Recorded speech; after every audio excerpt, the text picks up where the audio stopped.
আসসালামু আলাইকুম। হুমায়রা রান্নার রেসিপিতে থাকছে রসুনের আচার। খুবই সহজেই রসুনের আচার আপনাদের সাথে শেয়ার করব।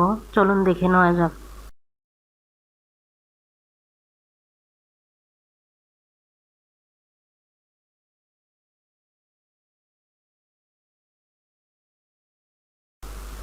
আমি এখানে 1 কেজি পরিমাণ রসুন ছিলে ধুয়ে ভালোভাবে টিস্যু পেপার দিয়ে মুছে নিয়েছি, যেন ভিজে ভিজে না থাকে। আর এখানে 1 কাপ সরিষা ভালোভাবে ধুয়ে ভিনেগার দিয়ে বেটে নিয়েছি। আমি এখানে 200 গ্রাম তেঁতুল নিয়েছি, সাথে 1 কাপ ভিনেগার দিয়ে 20 মিনিট ভিজিয়ে রেখেছিলাম। এখানে কোনো প্রকার পানি দিব না, এই জন্য ভিনেগার দিয়ে ভিজিয়ে রেখেছিলাম। এখন হাত দিয়ে ভালোভাবে মথে নিচ্ছি। এরপর চেপে চেপে বীজগুলো ফেলে দিচ্ছি। আমি এখানে তেঁতুলের কাঁধ নেব, এজন্য বীজগুলো ফেলে দিচ্ছি।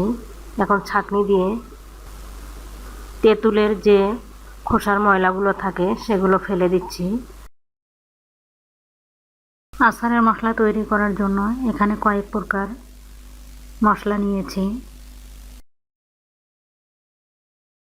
প্রথমে কড়াইয়ে দিয়ে দিচ্ছি আস্ত ধনিয়া, পাঁচফোড়ন, মহরি, জিরা। আগে সবগুলো কম আঁচে ভেজে নেব। ভাজা হয়ে গেছে, নামিয়ে নেব। এরপর দিয়ে দিচ্ছি শুকনা মরিচ, সাথে কয়েকটা গোলমরিচ, সাদা সরিষা, কালো সরিষা, এগুলো ভেজে নেব। একসাথে ভেজে নিলে সরিষাগুলো পুড়ে যেত, এজন্য আলাদা করে ভেজে নিলাম। এখন সবগুলো একসাথে গুঁড়া করে নিয়েছি।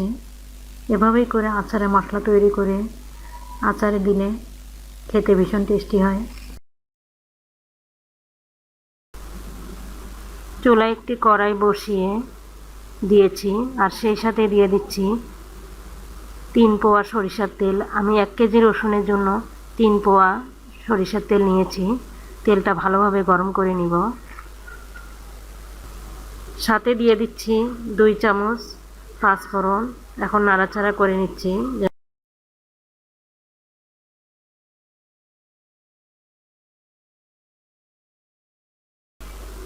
এরপর দিয়ে দিচ্ছি 10-15টা শুকনা মরিচ। এখন নাড়াচাড়া করে শুকনা মরিচ, পাঁচফোড়ন ভেজে নেব। পাঁচফোড়নের সুন্দর একটা ফ্লেভার পাওয়া যাচ্ছে।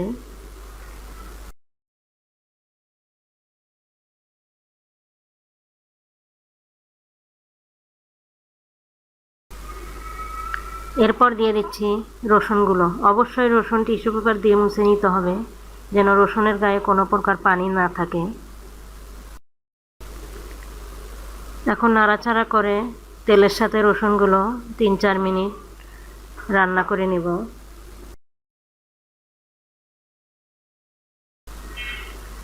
তিন চার মিনিট রান্না করে নিয়েছি। এরপর দিয়ে দিচ্ছি সরিষা বাটা।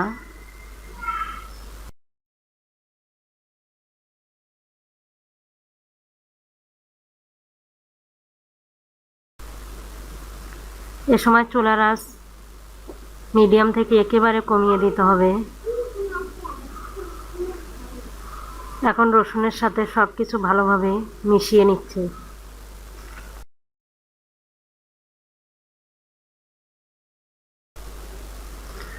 এরপর দিয়ে দিচ্ছি 1 টেবিল চামচ লাল মরিচের গুঁড়া, 2 চা চামচ হলুদের গুঁড়া, স্বাদ মতো লবণ,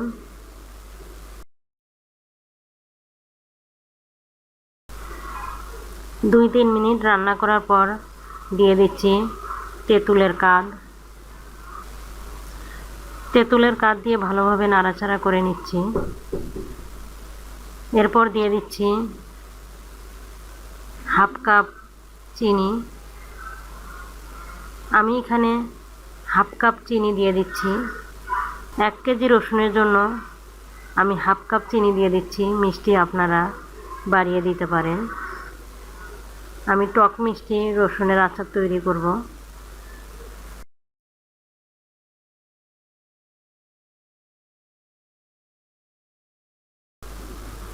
কিছুক্ষণ অপেক্ষা করতে হবে যেন চিনিগুলো গলে যায়। এজন্য এজন্য ভালোভাবে নাড়াচাড়া করে নিতে হবে যেন তলানিতে লেগে না যায়। হাফ কাপের কম হবে ভিনেগার দিয়ে কিছুক্ষণ নাড়াচাড়া করে নামিয়ে নিব। আর সময় কাচের কৌটায় রাখতে হয়।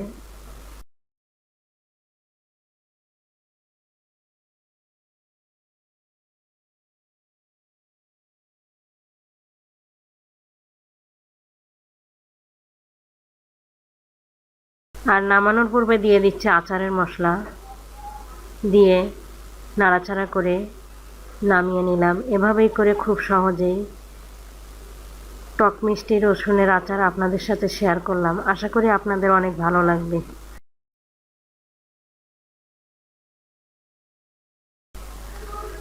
এভাবেই আপনারা আচার তৈরি করে 1 বছর পর্যন্ত সংরক্ষণ করে রাখতে পারেন। পোলাও অথবা খিচুড়িতে খেতে অসম্ভব মজা হয়।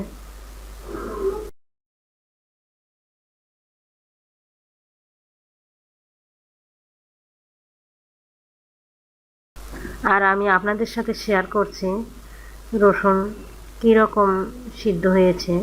দেখুন রসুন গলে গেছে। এখন নামিয়ে নিব।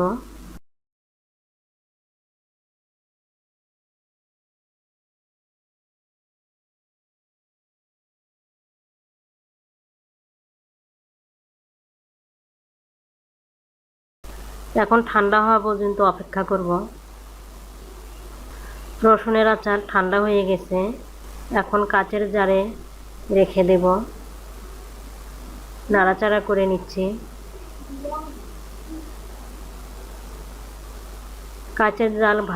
কাচের জার ভালোভাবে পরিষ্কার করে রোদে শুকিয়ে নিয়েছি। এখন কাচের জারে তুলে নিচ্ছি।